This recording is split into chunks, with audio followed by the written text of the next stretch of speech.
This is the Novablade Pro, an officially licensed PlayStation 5 leverless controller from none other than Corsair.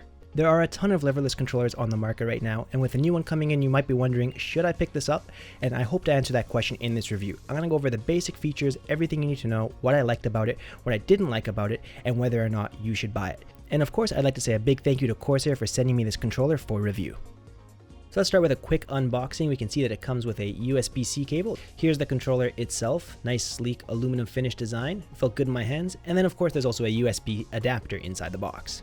There are 15 main face buttons on this controller, and they are 24mm with a larger 30mm jump button. Now the top panel is removable, it's held down by magnets, and it feels really easy to put on and take off. Once we remove the faceplate, we have access to our switch modes, so we can switch between PS4, PS5, PC, and then also wireless, Bluetooth, 2.4 GHz, or a cable connection. And there's also a holder on the bottom left for your USB dongle in case you want to play with 2.4 GHz wireless connections. Putting the faceplate back on is super easy. You just snap it into place, the magnets hold everything down, and then you're good to go. This controller is an officially licensed PlayStation controller, which means you're going to be able to use this out of the box on not only PS5, but also PS4. Taking a quick look at the underside of this controller, there's anti-slip padding across the entire underside, which I think was a great idea, but we'll talk more about this a little bit later. I really like the size of this controller. It is slightly larger than the Razer Kitsune, and I felt like it sat perfectly on my lap. Now, if you're a desk user, it's great for that as well. Here's the controller on my desk, and as you can see, it fits pretty nicely. Now thanks to the non-slip padding on the bottom, this thing doesn't move even when I'm giving it a good whack from the side here. I don't play with the controller on my desk myself, but from what I can tell, if you are someone who does, I think you're really going to be comfortable with this controller. Now let's talk about the button layout and spacing. Now keep in mind, I have smaller hands, so if you're somebody with really large hands, you might have different feelings than me, but I like the way the buttons were spaced for the most part. They're a bit closer together, which gives you quick access to everything. Now I jump using my right thumb for the jump button. There is an additional button you can program on the top for jump, but I don't think anybody actually really uses that on Leverless, so you can just use that as an additional button. There's also a trackpad on the top right, which is really great because you can access your PlayStation menus, and you can even use it as a mouse trackpad on your PC. Then you have the typical buttons on top: a tournament lock button, LED lighting settings, profiles, PlayStation button, select, function, then L3 and R3 on the top. If you're somebody who really values RGB lighting in your controller, I think you're going to be really happy with this. I think it looks super sleek. They got the RGB running all along the sides, the buttons light up too. Personally, I usually turn RGB off, but as you can see, when this thing is in the dark, it looks really cool and really sleek. There are also 5 macro controls that run on the side of this controller, and these are used for different macro settings. The top button changes your RGB on the buttons, the second one changes it on the side, and then G3 to G5 change your profile, as well as change your button actuation, which I'll get into a little bit later in the review. Let's take a quick look at the internals. This is actually pretty important because both the key switches themselves and the keycaps are proprietary. So if you're someone who likes to hot swap, you're going to have a difficult time because these uses Corsair proprietary ones. You can see here the keycap has 4 pins on each side, which makes it kind of special that way. And the key switches themselves are special too. They're magnetic key switches, which allows this controller to use Hall effect settings, which I'll get into really shortly, and it's one of the most important parts of this controller. But first, let's do a quick sound check.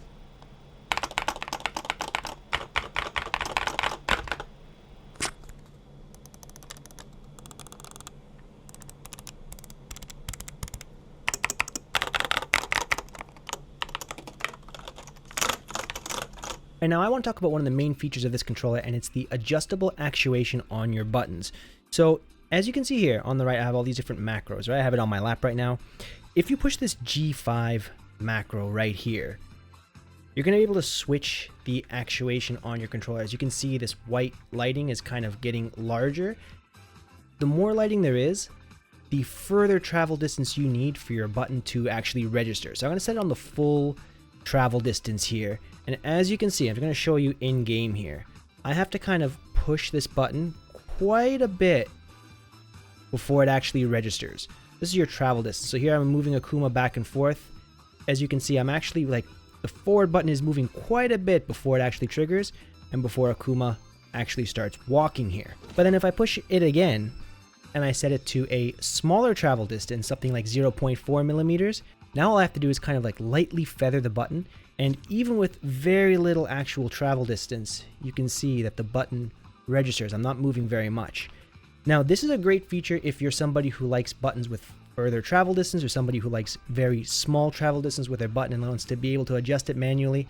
However, one thing I do wish they had changed was I wish they had separated the left hand and the right hand, so the attack buttons and the movement buttons. Because for me personally, when I'm playing a movement heavy game like Street Fighter where you're going to be walking in and out of your opponent's poke distance, I like to have like really pinpoint accuracy with my left hand, but I don't really need that much response with my right hand. And if my finger accidentally kind of like travels over a button, I might get some accidental input that I'm not actually looking for. So I wish there was an option to separate the actuation distance between the left hand and the right hand.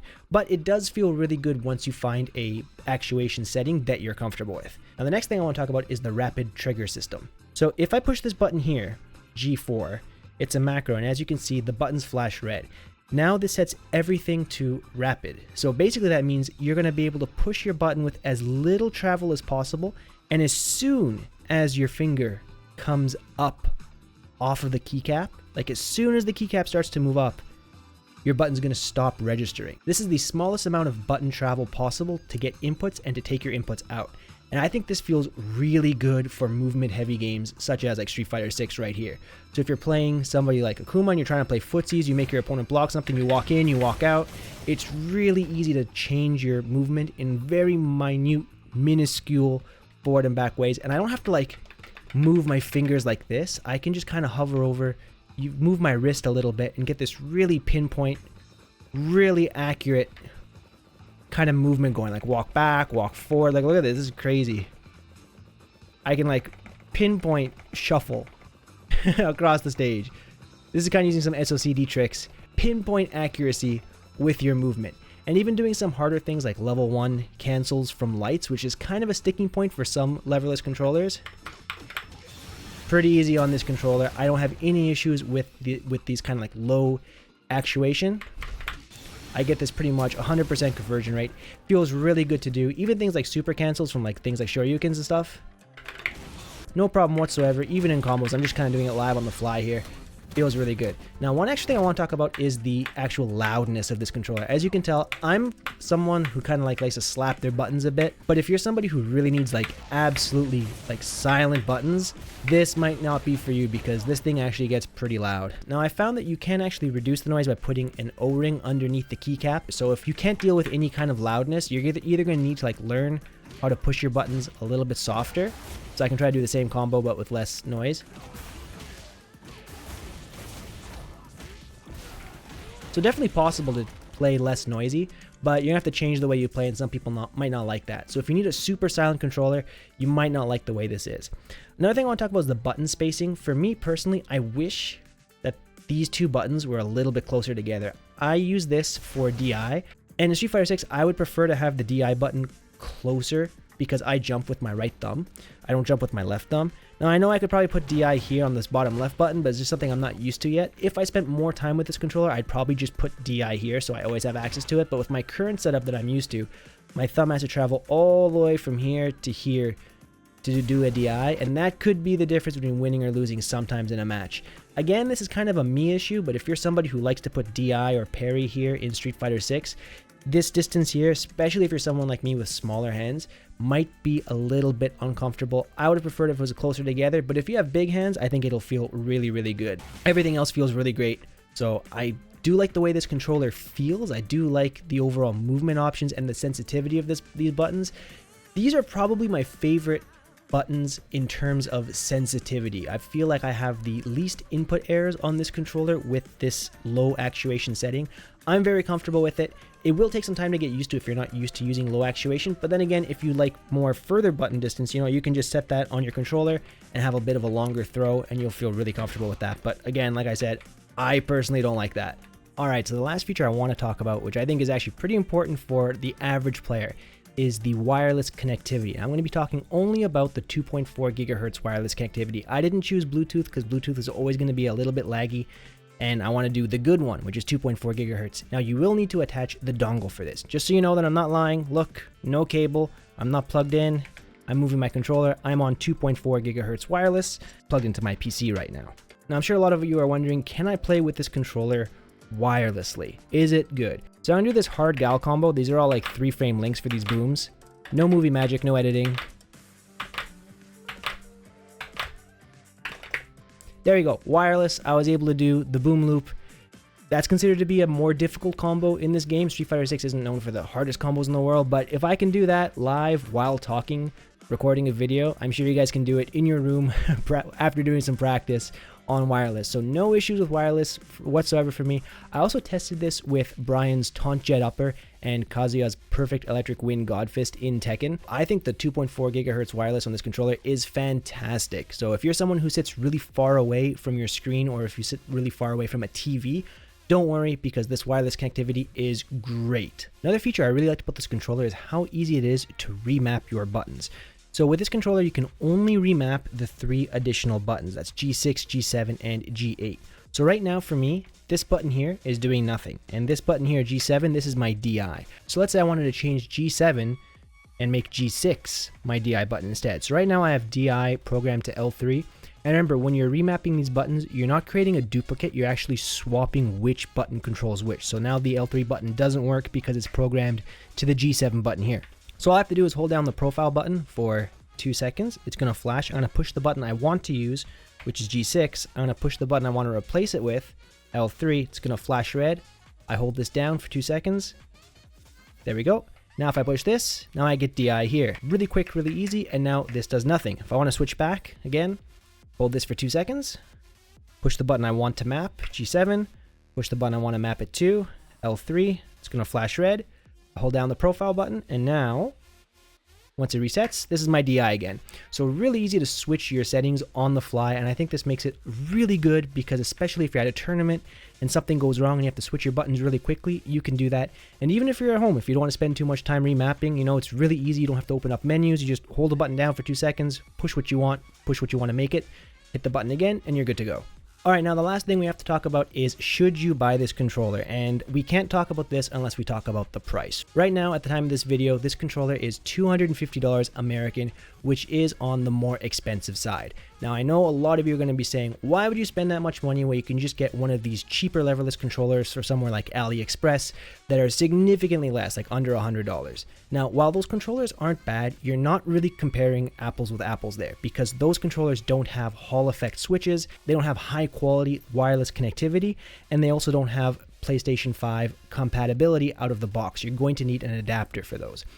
If you are someone who is completely new to fighting games, you're kind of a more casual player, you're kind of a more beginner, $250 might be a bit of an ask for you for a controller like this, but that's going to be up to you to decide.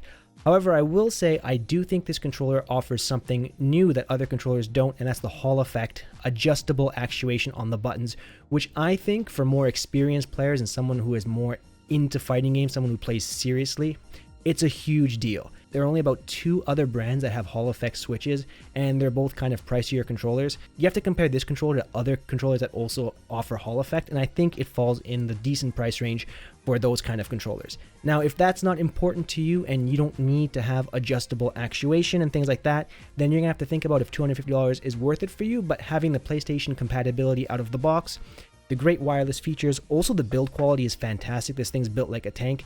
You know, it all comes together in a good package, and while I do think $250 is more on the expensive side as far as leverless controllers go, I do think it's worth the price, and it is a good controller. Then for the things I didn't like about this controller, just generally, I wish the buttons were a little bit more quiet. They are on the louder side. For me, it's not an issue. I don't mind making noise, but it would be nice if they were a little quieter. And then, like I mentioned earlier on the review, I wish the button spacing here was a little bit less. And then also, I would have liked one extra button here on the pinky. I don't know why they didn't include that. I know a lot of users like that. Personally, I don't use the pinky button. I can't stand it, so it doesn't bother me that it doesn't have it. But I think it would make a lot of people happy if there was a pinky button here to the left. But overall, I think it's a really good controller. You won't be disappointed with it. If you're a serious fighting game player, I'm sure you're going to love this. If you enjoyed this review, don't forget to leave a like and subscribe. And also, if you do want to pick up this controller, don't forget to use the Chris F promo code. It'll get you a discount. You'll find that in the description of this video. Click on that. You'll be able to get this controller for a little bit less. But anyways, guys, thank you for watching. I hope this was helpful for you. If you have any questions, feel free to ask it in the comments section. But anyways, guys, thank you so much. Hope you enjoyed that, and I'll see you in the next one. Peace.